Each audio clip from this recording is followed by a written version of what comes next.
We have to now cut across to the inter-ministerial press conference.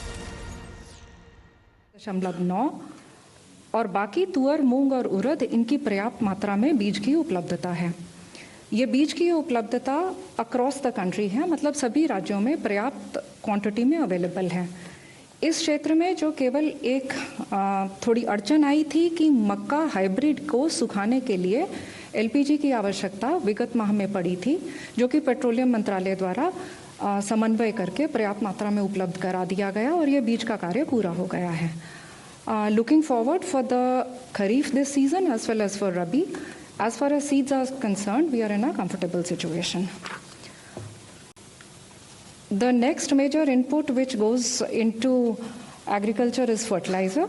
Though Fertilizer Ministry has briefed separately on this day before, the projection which has been done with the states in consultation with them is for an area coverage in this current Kharif for 1391.71 lakh hectares of area, basing on which the requirement of fertilizer has been worked out, which would be 390.54 lakh metric ton, and 46% is already available as the opening stock for the current season, which is a fairly good amount available, because by thumb rule, the opening stock is about 1/3 of the requirement. On 30th, the secretaries of fertilizer as well as agriculture jointly took a VC with all the state agriculture secretaries, in which it was emphasized that the macro availability should translate into an equitable and a timely distribution in the last mile. States have also been requested to take up special drives so that there is no hoarding or black marketing or cross-border smuggling or diversion of fertilizer to non-agricultural uses. In August of last year, there was a campaign started for Dharti Mata Bachao Andolan Bachao Samitis at the Gram Panchayat, subdivisional and the district level. The states have again been requested to mobilize these local committees for monitoring as well as equitable distribution. In this meeting, the innovative practices undertaken by states like Madhya Pradesh, Haryana and Telangana were also shared with the states, which made the distribution of fertilizers simpler. For instance, in Telangana, they have a app for booking urea. It's a urea app. Farmer can book it. He knows when to go for it. He knows how much quantity he would get, so that there's no crowding or no fear psychosis at the local level. So these good practices, the Haryana's Meri Fasal Mera Bureau and Madhya Pradesh e-Vikas has been shared with the other states. The third major input is agrochemicals. There are three types of agrochemicals: insecticides, herbicides, and fungicides. India is one of the larger producers of agrochemicals. As you can see from the slide, sufficient quantity of agrochemicals are available. The states have also been asked to encourage biopesticides and other sustainable methods, so we are in a comfortable position with agrochemicals as of today. The price situation is also being monitored for the wholesale prices of all agro-commodities. By and large, they are within the normal range as they have been in the past few years. And the prices of the top crops, tomato, onion, and potato, are in the range and are showing an improving trend at the wholesale level. Thank you. Thank you. Now we'll have updates from Petroleum Ministry. Over to you, Sujata ji.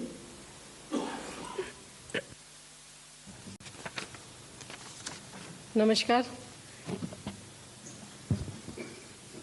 जैसा कि आप सभी जानते हैं कि हमारी crude inventory sufficient है और भारत सरकार ने अगले 2 महीने के लिए सफिशिएंट क्रूड के लिए अरेंजमेंट किया हुआ है।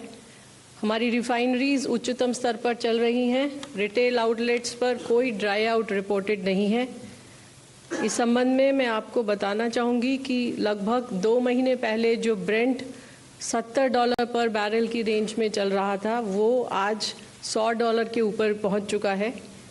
इसके बावजूद घरेलू उपभोक्ताओं के लिए पेट्रोल डीजल की दरों में कोई वृद्धि नहीं की गई है। 6 अप्रैल 2022 से पेट्रोल और डीजल का दाम नहीं बढ़ाया गया है और मार्च 2024 में पेट्रोल और डीजल का दाम 2 रुपये कम किया गया था, जो अभी भी बरकरार है। घरेलू उपभोक्ताओं को इंटरनेशनल जो वॉलिटिलिटी है प्राइसेस में, उससे बचाने के लिए आप जानते हैं भारत सरकार ने एक्साइज ड्यूटी को कम किया ताकि घरेलू उपभोक्ताओं को बचाया जा सके और प्राइस में कोई भी वृद्धि न हो। इस सब के बावजूद प्राइस वही मेंटेन है और इसके फलस्वरूप हमारी ऑयल मार्केटिंग कंपनीज को पेट्रोल और डीजल दोनों पर अंडर रिकवरी भी है। इसके साथ ही साथ आप जानते हैं कि घरेलू बाजार में एटीएफ और डीजल की उपलब्धता सुनिश्चित कराने के लिए भारत सरकार ने एक्सपोर्ट लेवी भी लगाई है। इसलिए मैं ये आप सभी के माध्यम से कहना चाहूँगी कि हमारे पास पर्याप्त पेट्रोल और डीजल की क्वांटिटीज़ उपलब्ध हैं और मैं सभी देशवासियों से विनम्र निवेदन करना चाहूँगी कि इसके चलते कृपया पैनिक बाइंग से बचें। नेचुरल गैस के संबंध में जैसा आप जानते हैं कि घरेलू उपभोक्ताओं को और सीएनजी ट्रांसपोर्ट को 100% सप्लाई सुनिश्चित की गई हैं। इसके साथ ही भारत सरकार ने पीएनजी नेटवर्क को बढ़ाने के लिए कई महत्वपूर्ण कदम भी लिए हैं और इन सभी कदमों के चलते मार्च एक महीने में लगभग 3,25,000 कनेक्शंस को गैस दी गई है, गैस सप्लाई चालू की गई है। इसके अलावा 2,85,000 नए कनेक्शंस दिए गए हैं और 3.5 लाख नए कंज्यूमर कनेक्शंस के लिए रजिस्टर हुए हैं। एलपीजी के संबंध में मैं आपको बताना चाहूँगी कि हमारी इंपोर्ट डिपेंडेंसी लगभग 60% है और पिछले महीने के मुकाबले इस महीने जो अंतर्राष्ट्रीय प्राइस है, सऊदी सीपी बेंचमार्क है, उसमें काफ़ी वृद्धि हुई है। $522 से $780, जो लगभग 44% इंक्रीज होता है। लेकिन इस सब के बावजूद घरेलू उपभोक्ताओं के लिए एलपीजी सिलेंडर में के प्राइस में कोई वृद्धि नहीं की गई है।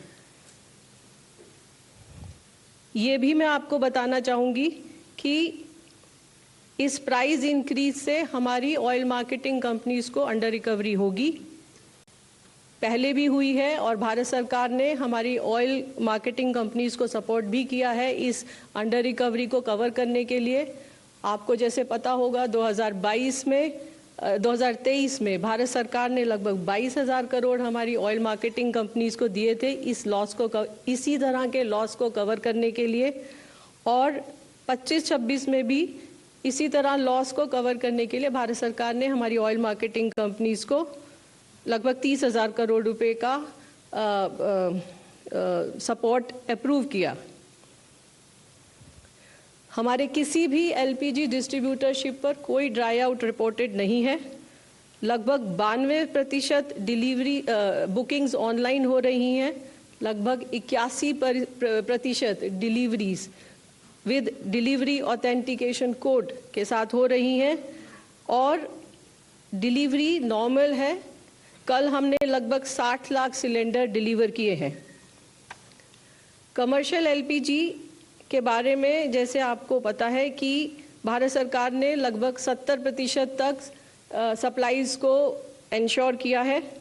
इसके चलते लगभग कल तक एक महीने में 55,000 टन से भी ज़्यादा कमर्शियल एलपीजी सेल हुई है और 5 किलो के सिलेंडर लगभग 3.9 लाख 23 मार्च से सेल हुए हैं।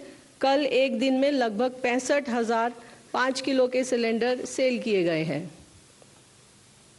एडिशनल कैरोसिन भी स्टेट्स और यूनियन टेरिटरीज को एलोकेट किया गया है एज एन ऑल्टरनेट फ्यूल और 17 स्टेट्स और यूनियन टेरिटरी गवर्नमेंट्स ने इसके संबंध में एलोकेशन ऑर्डर्स भी जारी किए हैं। इसके अलावा जैसा कि आप जानते हैं कि हमने अभी भी कई सारे र्यूमर मॉन्गरिंग्स होती है, पैनिक क्रिएट करने की कोशिश होती है। उस सब को इफ़ेक्टिवली कंट्रोल करने के लिए स्टेट गवर्नमेंट से रिक्वेस्ट किया है और ये भी कहा है कि वो रेगुलर प्रेस ब्रीफिंग दें ताकि सही इन्फॉर्मेशन सभी उपभोक्ताओं तक पहुंच सके। इस संबंध में कई सारे राज्य हैं जो अब ब्रीफिंग इशू कर रहे हैं, लगभग 17 राज्य प्रेस ब्रीफिंग रिलीज कर रहे हैं और एनफोर्समेंट एक्शन में भी अच्छा रिजल्ट दिख रहा है। कल लगभग 2800 रेड हुई और लगभग 500 सिलेंडर्स को सीज किया गया। हमारी ऑयल मार्केटिंग कंपनीज ने भी सरप्राइज इंस्पेक्शंस किए हैं और पिछले एक महीने में लगभग 19 डिस्ट्रीब्यूटर्स को सस्पेंड भी किया गया है। अंत में मेरा आप सभी के माध्यम से देशवासियों से अनुरोध है कि पैनिक बाइंग से बचें, चाहे पेट्रोल है, चाहे डीजल है, चाहे एलपीजी है। घरेलू उपभोक्ताओं के लिए पेट्रोल, डीजल, एलपीजी के प्राइस में कोई इंक्रीज नहीं किया गया है। धन्यवाद। Thank you. Now I would request Mr. Asangba from Ministry of Civil Aviation to give his updates. Good afternoon and namaskar. As we are all aware, this morning there was a very significant announcement by the Ministry of Petroleum and Natural Gas regarding prices of ATF, that is aviation turbine fuel. The Indian aviation industry has welcomed this important decision and strategic decision by the Government of India to implement this limited increase of 25% on aviation turbine fuel prices for domestic scheduled carriers on domestic routes. This measure provides critical relief as global energy markets face unprecedented surges due to the disruptions in West Asia. This intervention will ensure that domestic operational costs of Indian carriers remain manageable. For the Indian carriers, where fuel typically accounts for around 40% of total operating expenses, this move prevents a potential industry-wide crisis.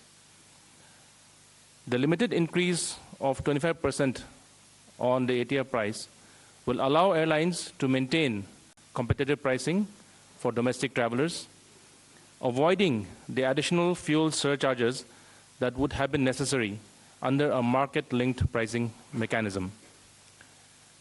The Indian airlines have also informed that such calibrated measures are critical for maintaining operational stability and financial sustainability in a challenging global environment, while also protecting passenger interests and supporting the overall resilience of the aviation sector.